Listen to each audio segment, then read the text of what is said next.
my name is Khoa, and welcome to the Khoa Bui show. In this episode, I am honored to be interviewing a veteran.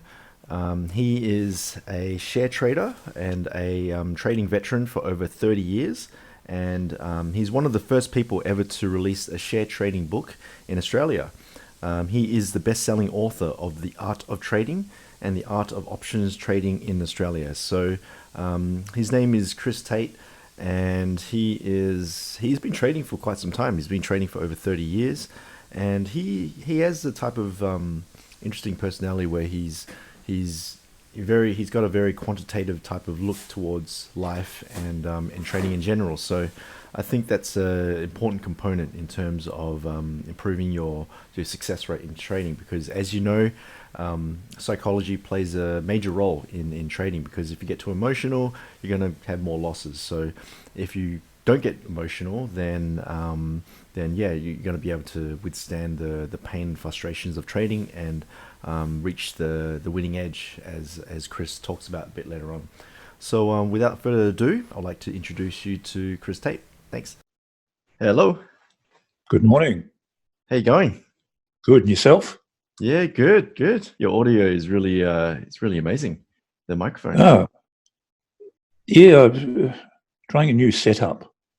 Yeah. So yeah, it's one of those little baby. Louise and I travel with a little baby H1N for doing little interviews on the spot.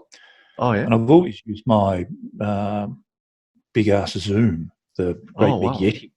Yeah. So I thought I might as well give this a try on the new shock arm, and it seems to work really well. Yeah, it smells. I mean, I can hear the quality. It's really good. It's good quality. Nice setup. Yeah, I like your sword. Oh, thank you very much. Yeah, just still setting up the studio. So I finished an interview a few weeks ago, and the guy, he had a really good setup. So I'm trying to still set things up and get it really professional. But yeah, we'll see what happens there. Yeah, I've had a few with people who seem like they've converted one room into a professional studio. Yeah, okay. And you look at it and go, yeah, I think you might have overcooked it a little bit, but there you go. Too much. Well, it's a full-time thing, right? So. Yeah, I mean, you want to be making a lot of money out of your podcasting to do that. Yeah, I think, eventually once you get enough traction, then you can get like sponsorships, and then you can get advertising and stuff. So. Yeah, and there's that word traction. Yeah. It's getting through the noise, of which there is, I think the technical term is a metric shit ton. A metric shit ton, I like that. Yeah. And that's the problem with everything, though, is there is so much noise everywhere. Okay. I mean, whilst social media and things are good in their limited application, God, I feel sorry for young people, because they're being hit by so much noise. Yeah. It's amazing how there's a lot of like, I'm looking at this social media. You got the Facebook, Instagram, and with the iPhones, all of the notification just keeps on. You just keep getting those notifications, and then you just keep getting distracted. You can't focus on anything anymore. It's just crazy. Yeah, I was round at Louise's place yesterday, and her daughter came home who was 12, and her phone was constantly pinging. Oh yeah. I just wanted to put it in the fridge. Go, there you go. You can't hear it now. So do something useful. Yeah. So would you consider yourself more of a like a focus type of person, where you block off all the? Yeah, I switch everything off. I'm a fan of, God, I don't know who is it? I can't remember. Is it James Clear? Yeah, who talks about atomic deep habits. Focus and deep work. Yeah, he's got atomic habits. I've always had this tendency I love silence, which is a problem because my wife loves noise. And so, I shut doors, I switch things off, because it's the only way I can get anything done. I don't know how people get things done with noise around. It's like when I was at uni, houses I used to live in, there were people who studied with music. And I thought, really? How the hell do you do that? Like, that's just beyond me. Yeah. Yeah, I like to listen to just like the classical music while I'm working. It Yeah, just keeps you really focused. But when some people are just listening to just heavy rock music and with all the lyrics, I can't do that. You just can't, like, you got to focus, right? yeah. I mean, I used to share a house with, and one of the blokes used to listen to thrash metal, and I'd think, I'm not getting it. Sorry, you Yeah. know. So there you go, knock yourself out. Yeah. So what do you listen to? Mostly the classical while you're working, or It. I actually have nothing on when I'm working. just nothing? It's Wow. dead silence. Yeah. Okay. I just enjoy the silence because the world's noisy enough as it is. Mm. So my music's reserved for when I'm not working, when I'm working out. Yeah. It's, it doesn't intrude into actually real work. Okay. So would you consider yourself the type of person like at a party where you're at the back of the room with your arms crossed and just observing people? So, Yeah, basically.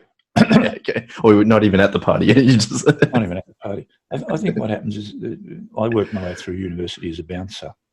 Okay. So when I'm in groups, I have the tendency to stand back and watch people because people are fascinating anyway. Yeah. People They're watching just is amazing. incredibly fascinating to watch. I love wandering down my local coffee shop and just watching people. Yeah. And watch what they do, how they do it. Mm. And I'm intrigued as to the intrusion of their phone into their day-to-day life, particularly when you get two parents there with a kid and they completely ignore the child because what's happening on their phone is much more important, which I find intriguing and equally distressing. But that's the way society's put together. Yeah. It is now. Yeah. So what do you tend to do during like cafes? Do you like trade when you're at the cafe, or like you just No. you just isolate your time to? I'm one of these odd people who actually goes to a cafe and takes a book. Wow. And people tend to look at you like you're some sort of terrorist. Yeah, that's true. They go, this bloke's a freak. He's got a book. So, yeah, there's always something to read. There's always a journal article I'm trying to get through. There's always the book I'm trying to knock over.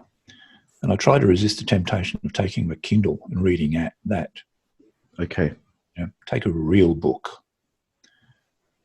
and or use it as time to catch up on podcasts because there's so many of them.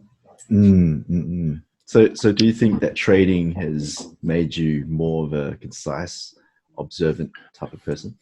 No, look, my view is I've always been a directed thinker in that sort of in my world, everything has a point and you need to get to the point quickly. And you need to do that for a few reasons. One is people lose patience.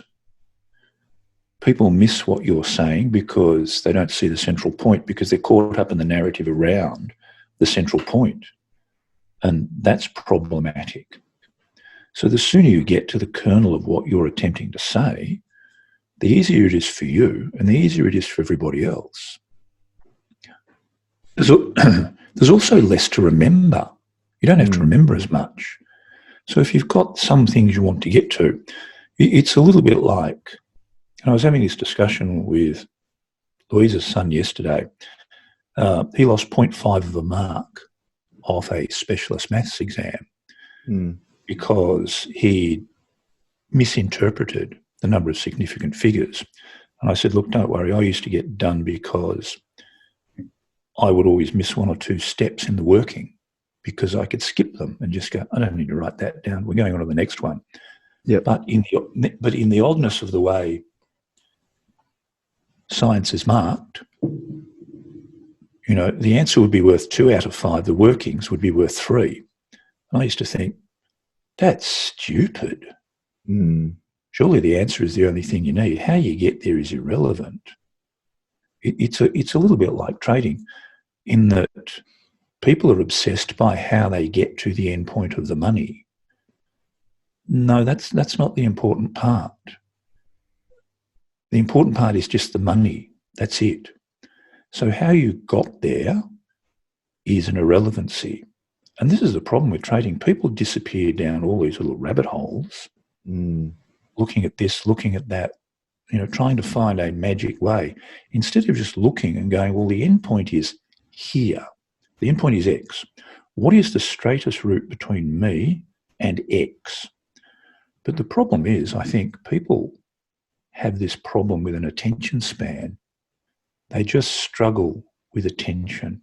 And I think it's my observation, I don't know whether my observation is correct, is that people's attention span is getting worse. They struggle to stick with things. They struggle to do that, as we mentioned before, that sort of deep focused work where you just sit and grind away at something for however long it takes. And that really is to the detriment of people who actually want to get anywhere. One of the things you find, and undoubtedly you found this in your interviews, is that people who are successful have the capacity to focus in on a single thing, and they lock onto that thing, and that's it. There's no distractions. There's no, what about this? What about that? People are a little bit like a cat with a laser pointer. Ooh, what's over there? What's over there? Ooh, look at that shiny. I love shiny. Yeah. Instead of just sticking at it. And the analogy I use is like when I train, my routine for years, until I buggered my back, was really, really simple. Squat, bench, deadlift. Do you do anything else? Yeah, sometimes I'll bench, deadlift, squat. Anything different? No, that's really about it. I don't have anything to remember. There's nothing to remember. Oh, do you vary the reps? No, 5 by 5. Comes and goes in a wave, but 5 by 5. What do you do for cardio? Oh, I play a sport. Oh, I read in Men's Health. Yeah, I don't care what you read in Men's Health, mate. Be as simple as humanly possible, because being simple enables you to solve problems, but it also requires less of your bandwidth. You don't have to concentrate on all these bibs and bobs that are going on. That's true. I mean, I look at people's trading systems and I go, dear God, what the hell is going on here? I can't tell. And if someone who's been doing it for 3 and a bit decades can't tell, then you're not going to be able to tell. No one else is going to be able to tell. I love simplicity. Simplicity is a brilliant thing. It's, what was that? There's the old quote by Bruce Lee where he said he doesn't fear a man who knows 10,000 techniques.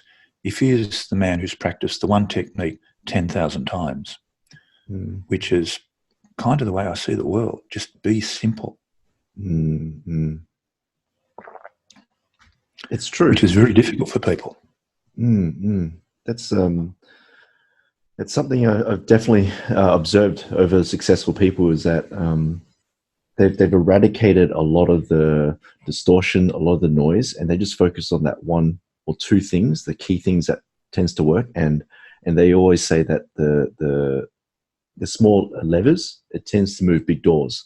So it's always that small. Yes. It's like the Pareto principle, the 80-20 rule. It's always the 20% of things that you do that accounts for 80% of the results, right? So, I think what you said is 100% dead on. And that's true. It's always the tiny little bits and pieces that make the difference.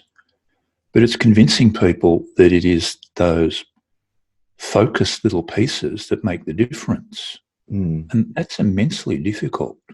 People really struggle with that because we come back to that notion of noise. People think that the information is in the noise, but all the noise is doing is obscuring the signal. And it does that in every aspect of life. And so people get caught and they're somewhat enraptured by noise as opposed to the simplicity of the signal. And I don't know whether that's because they don't recognise what the signal is. They're somewhat scared of what the signal might tell them, in that simple things tell you an awful lot of information. but they also tell you an awful lot about yourself. When you've got noise around you, you can sort of get yourself lost in the noise. So you don't have to look at yourself. You don't have to look at what you're doing because you're too busy being busy. And people love being busy because I think busy is a wonderful distraction. And it's a wonderful distraction from actually having to focus on what you need to do, what you have to do, but more importantly, asking yourself the question as to why you do what you do. And that's my own observation. My own observation about myself is that that's a savagely difficult question. When you ask yourself why you do what you do, that is problematic because all of a sudden the focus is not an external focus. The focus is an internal one. And I think the problem that people have with concentrating is at the moment all the noise disappears, you're only left with what goes on inside your head. And I think for a lot of people, they're not all that keen on what goes on inside their head. They struggle a little bit with that because it might tell them something they don't like. They might see something in themselves they don't like. And it's far easier to have this carefully crafted image that's, probably unreal. But it gets them through the day. And I think that's all people are trying to do. Yeah. What really fascinates me about you is that, your psychology and your approach to things. It seems it's your view of the world is very simple. You don't seem to be very emotional about things, the highs and lows. Is that true? Like you don't seem to add any emotion to things? It's probably true. And in trading, that's something you cannot do. Yeah, exactly. Because if your emotions follow your equity curve, they're really good when it's going up, they're really bad when it's going down.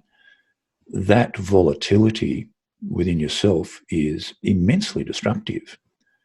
Because one of the problems with trading is that for people who seek validation from being right or who seek reinforcement from being right, then they run into a problem because the majority of trading systems bat less than 50-50.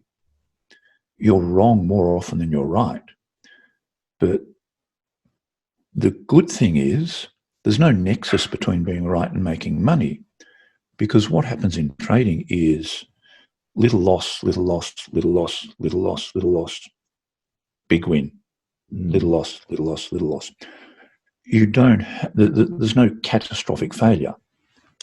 But if you're linked to that in terms of your sort of emotional equilibrium, all those little losses, all that things going wrong, really, really takes its toll. So if you're looking to trading as some form of emotional validation, you've really come to the wrong place. You have to have this very flat, almost monotone approach. And that doesn't mean there are not sometimes when you sit back and go, what the hell happened there? Because you never completely train that out of yourself. And that's a good thing because it means that when that happens, you still get to go back and examine what happened. Why did it go wrong? What happened? What blindsided me there? But because I'm rules-based, everything has a rule. There is nothing that doesn't have a rule. Then you've largely accounted for every contingency. So all you just have to watch out for is becoming emotionally wedded to a position. It's like the old myth. One of the things that, there are a few things that kill investors and traders, and I use the term investing and trading interchangeably. One of which is the refusal to take losses early and quickly. You must take them early, you must take them quickly. Why do people not do that? Well, people don't do that because their ego is invested in the position. So what people say to themselves internally is, it's a good stock, it must be a good stock, I bought it, I'm not stupid enough to buy a bad stock. And so to avoid that sort of internal confrontation of, well, you made a mistake. They simply hang on to it. And we have all sorts of rationalizations. And stockbrokers use this all the time. And when I was in the industry, it used to drive me mental because it's illogical. But a lot of the things they say are illogical. And they would say, it's not a loss until you sell it. Yeah, according to the tax man, it actually is, because you can claim that loss before you sell it. So if the tax man says it is, it is. And a case in point, and this will be before your time, during the GFC, before the GFC, there was a firm called Babcock & Brown, an investment bank. They were touted as the next Macquarie Bank. And in the run-up to the GFC, share price had explosive growth up into the 30s, then collapsed, completely collapsed. It eventually disappeared. I think the last trade was at 30 cents. There will be people holding Babcock & Brown shares today going, it's still a good stock. It's going to come back. Remember, it's not a loss until you sell it. You know, I think it actually is a loss because the company's gone, it's burnt to the ground, and they've bulldozed over what was left. And so we do all these little bits and pieces to try and con ourselves that we don't make mistakes, we don't make errors, we don't get things wrong. And trading is a completely different profession to others, because imagine if you're an airline pilot and you only manage to get the plane to the gate 30% of the time. The rest of the time you hit the runway early, you ran into a mountain, you ran off the runway taking off. I don't think your career with Qantas would last all that long. But trading's completely different. You can have 11 months of being wrong or being flat, and then in the 12th month, you make all the money for the year. And that's very, very hard for people to cope with, simply because it's so contrary to our normal daily experience. You couldn't run a normal life that way. Imagine trying to park a car with that sort of odds. You managed to park the car properly 3 out of 10 times. The other times you hit the curb, you banged into the car in front, you ran over a pedestrian. You couldn't run your life that way. And so when people come to trading, they have this expectation that it should run like their life, but it doesn't. It is completely different. And that really trips them up. They just fall over. And it's one of the prime reasons people simply disappear from trading. They give up because it doesn't match their expectation of life. Yeah, definitely. Like from my perspective, so you got the different personality types. You got you got dominants, influentials, conscientious, and steadies. Yes. And with trading, it's exactly what you just said about you can't be emotional. You can't be emotional when you're having a loss. You can't be emotional when you win. So would you say that people who are emotional, can that be trained? That mindset that you've got, can that be trained for those people to just, not panic when there's a string of losses? Because I've been in that situation before. I've had a string of losses as well, and it's really frustrating. And then, you associate that loss to a bag of groceries. You associate that loss to, and so forth, right? So is that trainable? Yeah, and that's the important point you make. And I think that's a point people miss, is that people equate the size of the loss with a physical object. They go, I could have gone to Noosa for a week. I could have got the car resprayed. I could have bought a new TV. And so you have that, all that does is amplify the emotional connection. But in terms of training it out, there's a few things that can be done. One is being systematic. One of the things we insist on, and is compulsory, is that we get everybody, including new to elite traders, to go through the trading plan template we have on our website. And It's free to download. People can go through it. And what it does is it highlights the methodological gaps in what they do. The more you can fill in the methodological gaps with a statement about what you will do, the easier the road becomes. Doesn't mean you'll actually do it, but it actually puts you on that path to doing it. Okay. The issue with trading is that it, in terms of its rules, the rules are really simple. And I do tend to harp on about these. And it's, if it's trending up over the time frame, you're trading, buy it.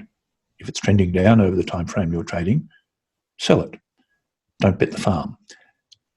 People do the reverse.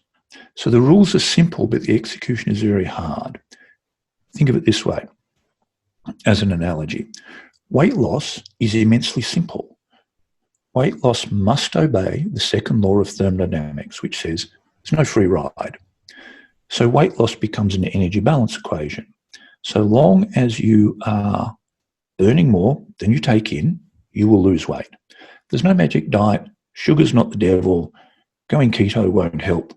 All you've got to do is obey the energy balance. That's it.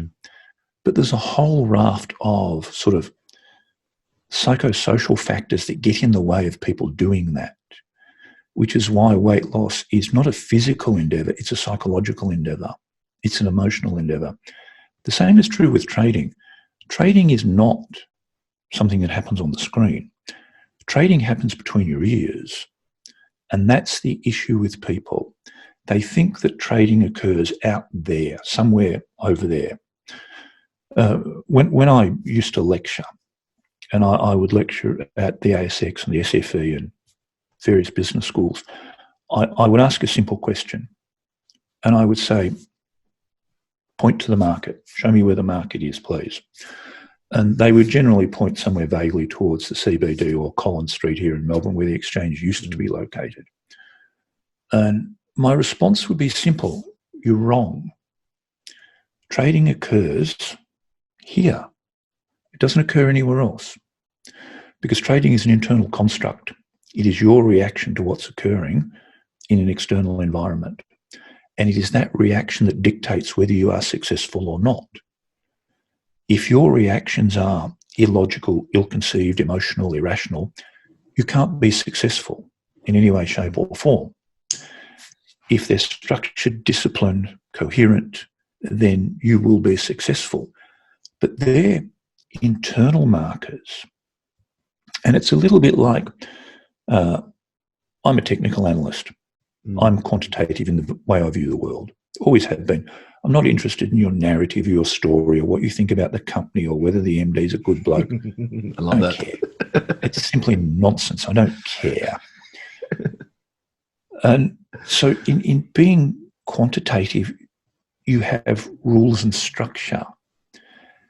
And I think what catches people is that they believe that trading is something you make up as you go, because that's what they've seen. Whenever they talk about markets on the news, they always show stock footage of the old stock exchange floor. We haven't had a floor for 30 years. Australia was an immensely early adopter of electronic trading. The seat system replaced the old ASX floors 30 years ago. But that's what people think trading is. And so they believe that they should behave that way, that they should be emotional, that they should be ringing their broker yelling, buy this, sell that, cover this, do this, which is not what occurs at all. Because trading goes on in here, and if you can control what goes on inside your head, then you're capable of controlling your interaction with the market.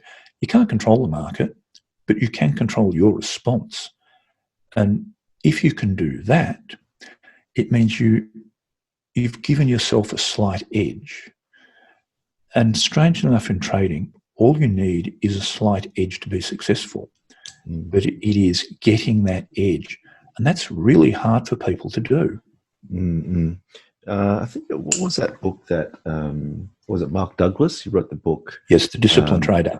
Yeah, Disciplined Trader, yeah. And he talks about the slight edge. It's just, if you can figure out how to just get that profit, let's say you roll a dice, and if you can figure out how to just get that 10% increase over time, you will be profitable. So, and they only have to be tiny. When you look at casinos and you go through you go through the odds of the various games, there are games that you've got no hope of winning at all, on average over time. But there are games like 21 where the house's edge is very, very small, and that edge can evaporate against a skilled player. But on average, over time, despite their edge being very, very small, the casino still wins because they still hold that edge over time. And this is the thing that I think catches a lot of people, is that when you talk about trading, you talk about the expression on average over time. And it's the time that catches people, because generally I think what happens with people when they start investing is they go, well, I've watched the film Wall Street, both 1 and 2. I'll start trading on Monday. Wednesday, I'll buy the Porsche. Friday, might move to Tuscany on Friday if I've got nothing else on and the jet's not busy. And they don't actually understand that it's something that takes deep time to get to where you think you're going to go. So you're saying managing your expectations, right? Very much so. It's not winning the lottery. And one of the problems with this inability to manage expectations is that people think that every share they buy at 10 cents, they'll buy it at 10 cents at 10 past 10 on a Monday morning when the market opens. By 10:20, it should be at least $4. No, it doesn't work that way. It might be still 10 cents. It might be 10 cents for the rest of the week. And it's that inability to manage expectations. And we come back, and I'll come back to the analogy of weight loss again. My gym used to start off with, they used to have a 14-week program for people who wanted to get fit. That's gone down to 12, now 10. It's now 8. Okay. Because people's expectation is that, well, I've been doing this for an hour. Surely I should notice a difference. No, it's taken you 20 years to get like that. It's going to take more than an hour to pull you back from that point. It's the same with trading. You can't instantly expect that, you'll have this Monday to Friday massive change in the trajectory of your life. You'll be constantly moving forward bit by bit. And one of the books I always recommend to traders, and I'm always keen on recommending non-trading books, is An Astronaut's Guide to Life on Earth by the Canadian astronaut Chris Hadfield. And it's about his career and his attempt to become an astronaut, which he eventually did. And he started off as a child having watched the moon landings. And he said to his mother, I've worked out what I want to do. And she said, well, that's nice, dear. What? And he said, I want to be an astronaut. And he said, his mother apparently said to him, well, that's good, dear. There's only a few problems. One is we're Canadian and Canada's in a space program. The second is we're farmers and always have been farmers. So he set out on this trajectory to become an astronaut. And it was very much things like, what do I need to do? Okay. Astronauts back in the day were all pilots. He joined the Canadian Air Force, became a fighter pilot. Then he thought, I need to enhance that. How do I enhance it? Went to test pilot school. I need to get an engineering degree. So it was all this constant forward pressure, this little step, little step, little step, little step. He eventually became the commander of the International Space Station. Wow. And so he got to his end point. But it was all about little steps along the way. And all these steps had constant forward momentum. So sometimes he lost sort of momentum when America grounded their shuttles. He thought that was over. But he eventually got shunted to the program where the Russians took them up. And in one of those things that people like this tend to do, he thought, well, I'm going to Russia. I'm to continue my training, what do? Let's learn Russian. So he learned Russian. Even down to things like, well, I'm being flown up on the Soyuz. I might not need to know how to fly it, but I think I should learn. And so it's constant forward pressure. And investing is the same, in that Tuesday might not look any different from Monday, but if you examine it carefully, it does look a little bit different. Its colour, tone and texture is different because you've got a day's worth of experience behind you. You've got a day's worth of data.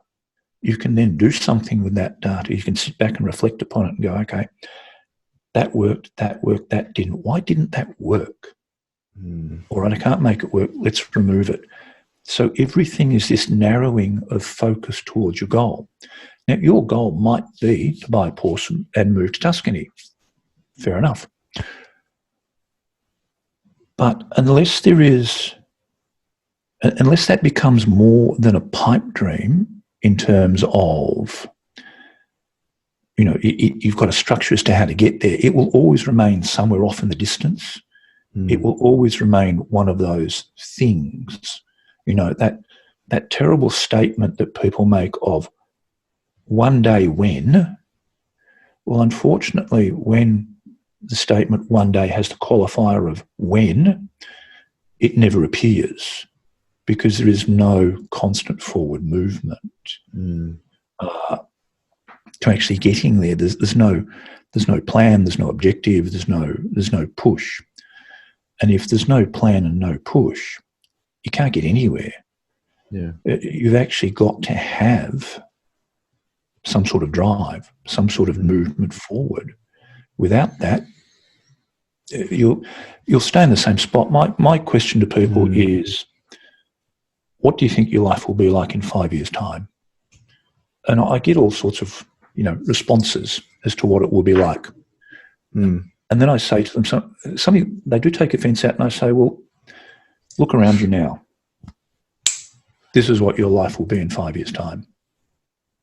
Because without this movement forward, to overcome your own inertia, emotionally, psychologically, physically, intellectually, whatever, you won't go anywhere. You'll still be sitting in the same spot, saying to yourself, oh, in 5 years' time, well, eventually the number of 5 years you have in your future runs out. And so you simply run out of time. So everything must be forward pressure, move forward. And the increments can be tiny. The thing I find immensely frustrating is I was in Bali last month for a yoga retreat. Free Wi-Fi everywhere, and the Wi-Fi is blindingly fast. Oh, I love it. You come back to Melbourne and you go, why is my phone not working? The hell? They're more fast over there. What's going on? It's so fast. Everywhere in Southeast Asia you go, and it doesn't matter where you go, whether it's Thailand, Vietnam, Hong Kong, highly industrialized Japan, the internet connection is blindingly fast and stable. It's quite intriguing. I mean, I could sit in my room in Bali and I could stream Netflix without any problem at all. I wander around the house with a tablet sometimes and go, oh, bugger, it's gone. I better walk back to the window. Yeah, our tax dollars definitely have to improve, the Australian government. Hey? It's just, it's ridiculous. But that's a different show altogether, right? So, that's a completely different conversation. I'm actually trying to interview ScoMo at the moment, but he's not answering my calls, so I'll keep trying. Tell him you're a member of the same cult, Hillsong. Tell him you're a member of a Christian rock band, which is probably the saddest form of rock you can ever have, but there you go. There you go. It might work, actually. So, all right.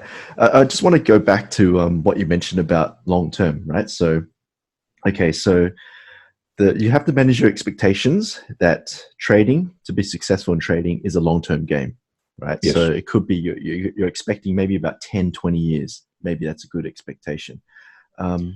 From my observation of successful people who've done really good with their careers, it seems that, it is true. It's about 10, 20-year process, but it was backed with passion, that they're really passionate in what they're doing in their business, trading, podcasting, interviewing people, whatever it is, it's passion. Yeah. So do you think passion has to be part of trading? Because I can understand that, you know, you're looking at graphs all day and stuff, and it's not passion. But if you like quantitative analysis like yourself, then you're passionate. So what are your thoughts on that?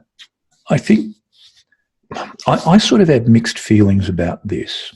And that the evidence from the literature is really quite strong, in that it says that when you match passion with purpose, people tend to go a lot further, and they tend to suffer few of the sort of emotional setbacks that people who don't have that linkage have.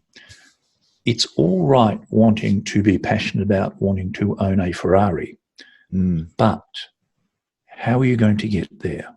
What's the actual structure? And I actually think purpose defeats passion a lot of the time, because if you think back to the origin of the word, the usage of the word passion was used to describe the passion of Christ. Now, that was not the fact that he liked to get together with a few mates for a beer and pizza and watch the footy on a Saturday. The passion of Christ related to a series of trials and tribulations.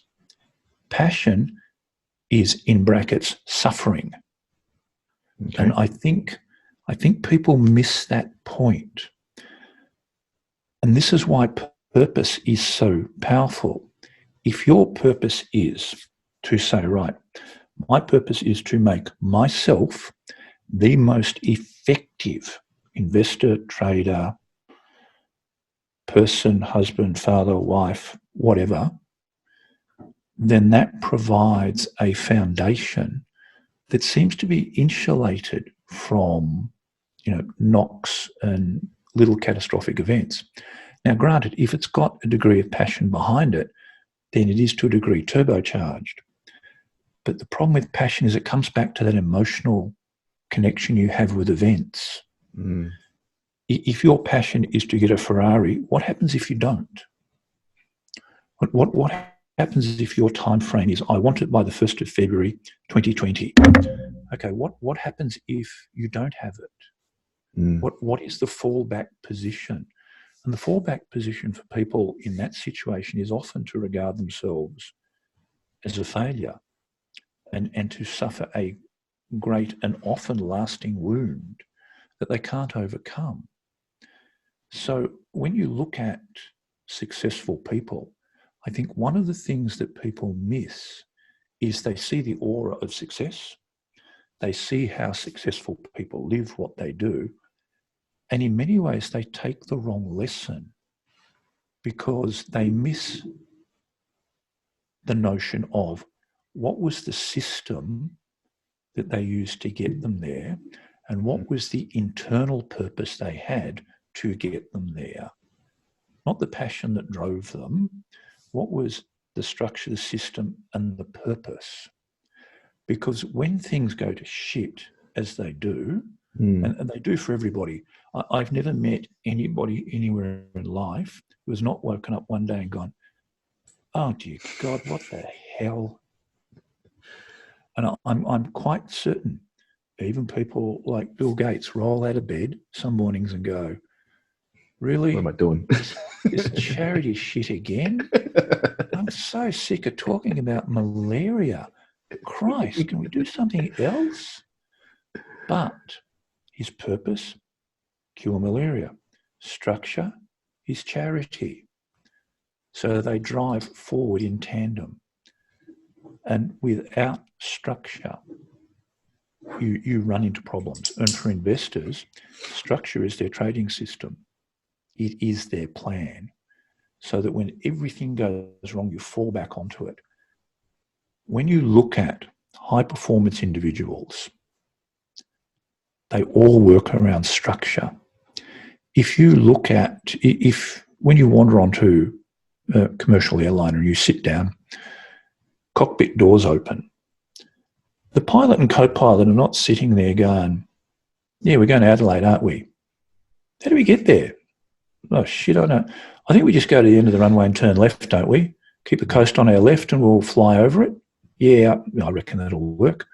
No, they're sitting there books open, checklist, checklist, checklist, checklist, checklist, checklist. Nothing as much as humanly possible is left to chance. It is structure. And if people have no structure, they've got nothing to fall back on. There's no resilience to them. They struggle to have any foundation to what they do. So things like a trading plan, things like a trading method, force you to have structure. You're forced to have a series of statements you fall back on. A has happened, I do B. B has happened, I do C. C has happened, I do D. And that there's no emotion to it. It's just there's no emotion, A, B, and it C, also it removes a lot of the cognitive load from people, because the thing you don't want in moments of stress is to rely upon your cognitive ability, because it disappears. In moments of stress, you get this cognitive stress. And one of the things I've noticed about cognitive stress, and this is one of the things I noticed when I worked as a bouncer, is that the moment you're under stress, your IQ drops, your decision-making becomes poorer, time seems to compress for you, and you get also that somatic stress, which is the physiological response you feel. It's, the sweating, the dry mouth, the upset stomach, and they tend to fold back on one another and make one another worse. But if you've got a structure, you don't need to rely upon your cognitive ability, because the plan tells you what to do. And the plan gives you time to simply take a deep breath, introduce a pause into your decision-making, because you don't have to make a decision. The system will make a decision. Yep. And then you move on. It's not this constant attempt to juggle information. The problem we have as humans is that we have profoundly limited decision-making skills. Our decisions are made up of how smart we are, the time we have to make the decision, and the quality of the information we receive. None of those three will ever be perfect. So in effect, every decision we make throughout life is pretty much half-assed. It's incomplete at the best. But if you've got something behind you that takes a lot of the load off, then you don't have to worry about this incompleteness. You don't have to worry that you don't know everything, that you're not the smartest person in the room, that the quality of your information is not perfect, because something compensates for that for you. And so you're not drained and you're not placed under undue load. Everything, this is a general statement, a life statement, everything you do in life should be designed to remove as much load from you as possible. So you've actually got time to do the thinking when the thinking is needed. This is why I love modern calendars. My calendar reminded me of this. Got up this morning, little text appeared. Cool, we're organised. Got to do it, yeah. And it does everything. It tells me when, where, how, who. And you go, that's brilliant, that's fabulous. And so it's removed that load from me. I can devote brain power to thinking. And the more brain power you can devote to thinking, the better. So you're big on leverage, aren't you? You're very big on leverage. Very much so. You have to, you need to leverage time, ability, everything you have, because time's limited. The clock ticks. And this is one of the things you don't realize when you're young, is that the clock ticks and it ticks remorselessly.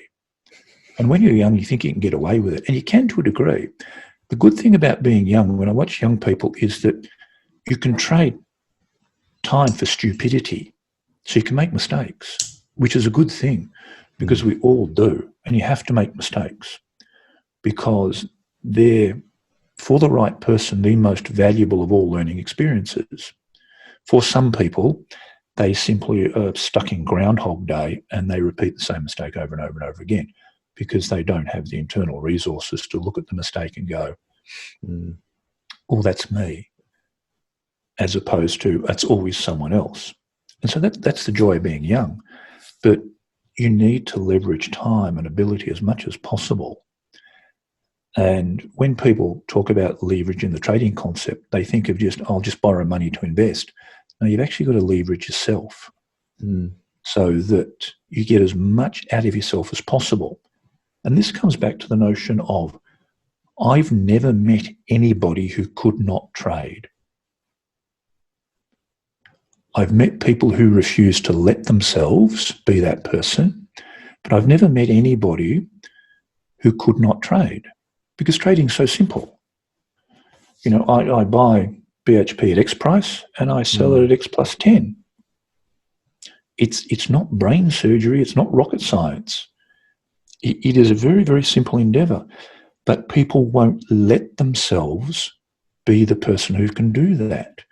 One of the things I've noticed about watching people over the years, and this came from playing competitive sport as well, is that there are people who, for whatever reason, don't want to be successful. And I've never fully understood why that is. I think it is, and I wonder whether it's probably media. I think it's media that does that, to keep people in control, right? Do you think so? To a degree, there is probably that. But the Japanese have a wonderful saying, and the saying is that, and they use it to explain their lack of individuality. And they say that the nail that stands up the most gets hit the hardest.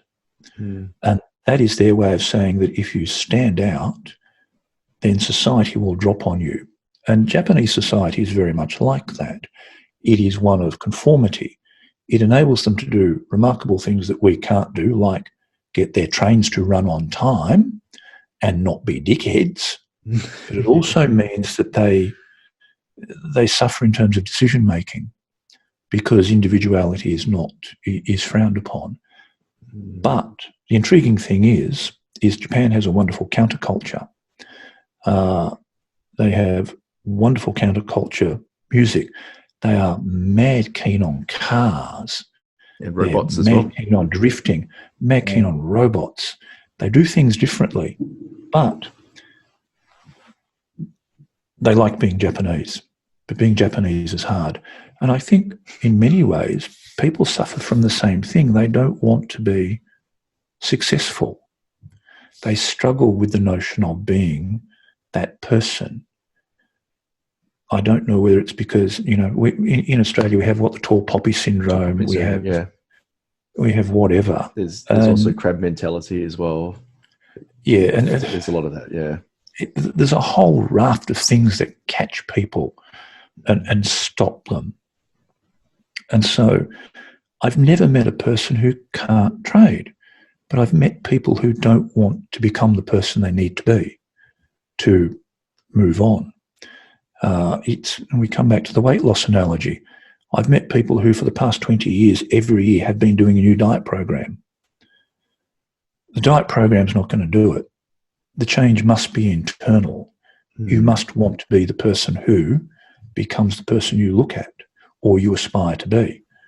And look, sometimes that's not easy. It's hard, because success does involve, and it doesn't matter what it is, a degree of sacrifice. It is difficult. There are things you have to give up. There are things you have to learn about yourself, which is very difficult. That's immensely hard. You can spend years trying to figure yourself out. Years. Yeah, and unfortunately sometimes people disappear down that road too much, as opposed to simply saying, all right, I've done enough of the touchy-feely stuff. It's really time to get on with it now and just get the hammer down. What do I need to do? Well, I need to physically do A, B, C, and D. Right, let's tick these off the list. And that in and of itself is a form of internal work, because achieving things and achieving micro goals is a form of internal work. It's like one of the things they recommend for people with depression is really quite simple. Start the day off by doing one thing. Make your bed. So even if the rest of the day is rubbish, you can look back and say, I made the bed. I did one thing. It involved no internal work, no internal reflection. I didn't have to meditate. I didn't have to chant, didn't have to read my Anthony Robbins book once again. I just simply did something. Mm.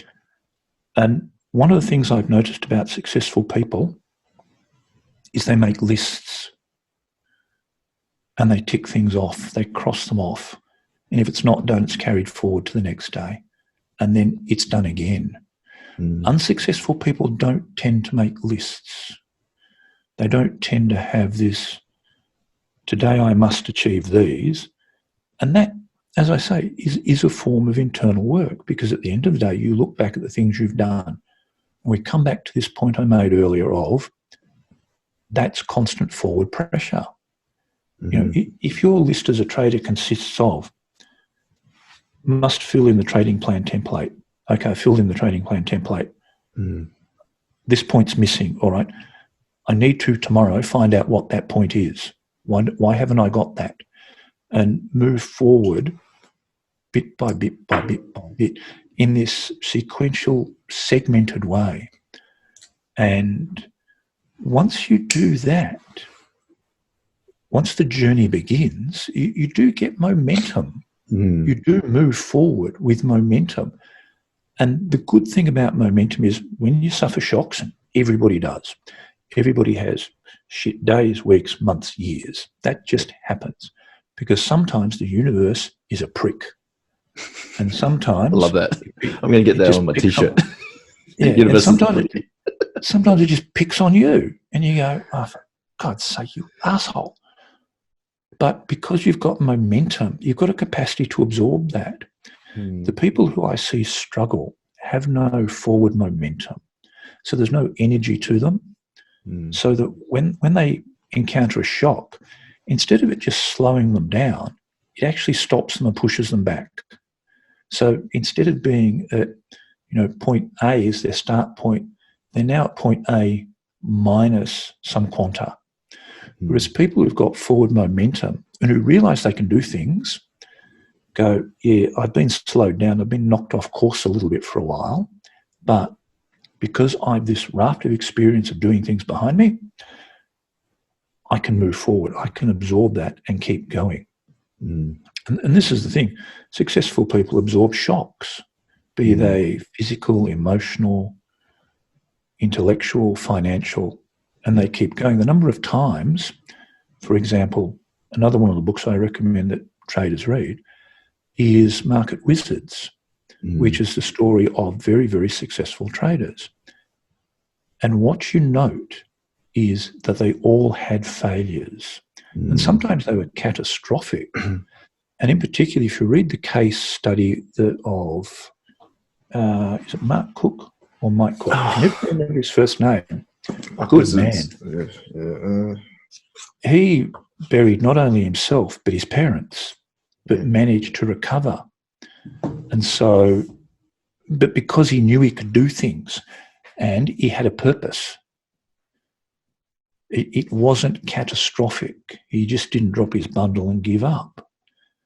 And so it's structure and leveraging your structure and your achievements is so important. I'm actually a great one for rewarding yourself. I'm not this fan of this Warren Buffett monastic approach of, I've got all this money, but I still live in the same house I grew up in. I get stuff. But he's being humble. He doesn't believe in having more than 100K salary, right? That's enough for him, right? Because he's got the... Yeah, but when you got, what, 57 billion in the bank and God knows how much in dividends coming in for Berkshire Hathaway. Mind you, I will point out he did recently try and sell one of his beach homes for $14 million. Okay. So, have you seen his website? His website's very plain, the Berkshire Hathaway one. Yeah, it's sort of circa 1998. Yeah, no. It looks like it was done on Microsoft front page. Yeah, I think it was, yeah. We'll just get the work experience kid to do this. He'll do it for $15. I think so. Because we've got to save money, But I'm one for rewarding your achievements, and they don't have to be dramatic. They can be small, but you still have to acknowledge that you have done something. It is not that you go out and go, I've had a brilliant trade, I'll go out and buy a McLaren. It's not that way. When I used to work in broking and there were bonuses given out, brokers used to make that as a catastrophic error. they would get a bonus of, let's pick a number, 200 grand. And they'd instantly go out and buy a Porsche. And at the end of the next year, there would be no bonus. They'd have an asset that was worth half what it should have been worth, and they had no money, because stockbrokers back in my day perennially had no money because they simply spent everything, as opposed to going, well, I've done really well. I'll reward myself by, well, we'll go away for a week. There we go. And you've still got the bulk of the achievement. Whereas people have this tendency to very much overcook the way they reward themselves or what they think they're owed. To use an analogy, my local coffee shop sits on the intersection of a bike path that follows the Yarra River into town and back out to the suburbs. And so it's immensely popular. And you get this very unfortunate sight on a Sunday morning of overweight middle-aged men in Lycra. You know, you've gone down there for a cup of tea and toast, and you're confronted by these fat bastards in Lycra. And they all look like a condom stuffed full of walnuts. Okay. And you think, well, that's just really put me off the toast and Vegemite. And their view is they park their $8,000 carbon fibre bike, which has virtually zero rolling resistance, so you just have to put it on the slightest of inclines and it takes off. And they sit there and they go, well, I've just ridden 10K. I really, really should smash this croissant. And I might have a nice coffee as well, because I deserve it. Mm-hmm. Traders and people are the same. The expression "I deserve it" is a very dangerous one. Mm-hmm. I see traders make small fortunes and then spend slightly more than their small fortune rewarding themselves, instead of going, okay, time to leverage that and move to the next level. And I'll give myself something little along the way. Mm. And again, we're back to that notion of leveraging. Mm-hmm. All right. So another question. If you were to go into a time machine, right, and push a button, and you were to go back maybe 30 years time, and you were to talk to your younger self, what would you say? Buy Apple. Oh, really? Just buy Apple? No life advice or anything, or just invest in the right stock?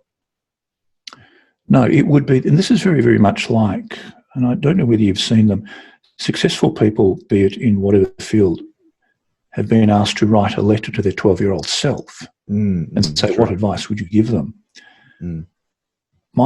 My advice would be to myself, would be, it wouldn't be to trade more stupidity for time, because I was pretty stupid. So it's hard to leverage that any further. Mm. It would be around the notion of, and I think this would be the same advice for everybody. It would be trust in the quality of your own decisions and your own path, and not be disturbed from that path. Because I think what happens is that there is a second guessing that particularly young people do when we're all young. And you think, is that the right thing? Should I have done that? Is that, should I go here? Should I go there? Is this a better opportunity? And admittedly, to some degree, you have to go through that. That's just simply one of these rites of passage that we all go through. Mm. But it would be to trust in the quality of your own decisions, because they will actually work out. They might not work out in the way you think they're going to, but they will, so long as you stay the course and keep grinding. And the thing I've noticed is that people don't like the grind. It's a matter of just grind things out bit by bit. So accept that it is a grind. But it will work out if you trust in your own decisions. Okay.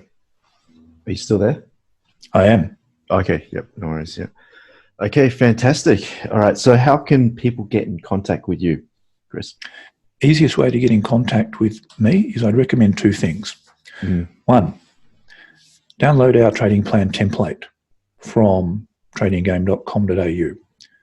Fill it in, and you'll notice that this is not meant to sound dismissive of people, but rather you might think you know a lot about trading, but when it's actually questioned, you don't.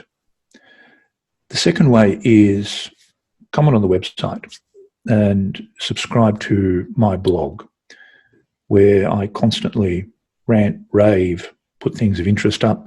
Sometimes they're trading related, sometimes they're not. There's often a lot of cars up there. There's often a bit of music. Okay, nice. There's the occasional boat, even though I'd never buy one. I'm just amazed at how they look, but also how much they cost. Photos? Yeah, okay. Yes, and we post photos from wherever we travel to. So I would recommend those as the first two steps. And if anybody has any questions, they can contact me at chris@tradinggame.com.au, and that will actually come straight to me. One of the things Louise and I insist on is that our personal emails come direct to us. They don't get through a third party. Because one of the things that really jacks me off is you run into an officious PA who really needs a good slap, who intercepts and, gets in the way, which is very, very frustrating when you're attempting to do business with people and the PA has intercepted a very important email that she doesn't think is important. So I would recommend those as the steps to follow. Yep.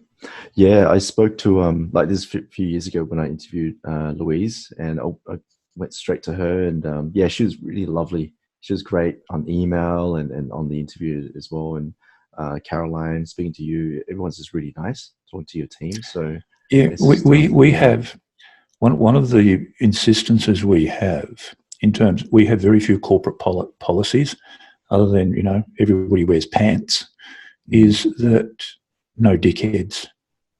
Love it. Life is too full of dickheads you run into coincidentally to actually employ them. So we have very, very much a strict no dickhead policy. Now, sometimes I'd probably fail that policy myself, but, you try as hard as you can not to. So, no, we don't like working with people who are problematic. One of the great sayings I came across years ago, which is not mine, but which I have stolen, is small problem at the beginning, big problem at the end. And that has never not been shown to be true. And it's true. And it's even true in trading. If a trade is a small problem at the beginning, it will probably be a big problem at the end. So it's something I tend to apply universally. Fantastic. Alrighty then. Okay. So, Chris, I'd like to thank you for your time. I really appreciate, you yourself blocking out your time from your day and sharing your wisdom with all of us. I wish you all the best for your future endeavors, and keep doing what you're doing. We love what you're doing, and we hope to see you out there helping more people and reaching more people globally as well. So no, thanks for the invite. It's always good to chat to a grown up. Yeah, definitely. Yeah, I learned a lot from this one, so it was really good. And I love how you're really down to earth, and really, you share your wisdom, and just it's all real. There's no bullshit or anything. So yeah, I was helpful. Don't tell my wife. Okay.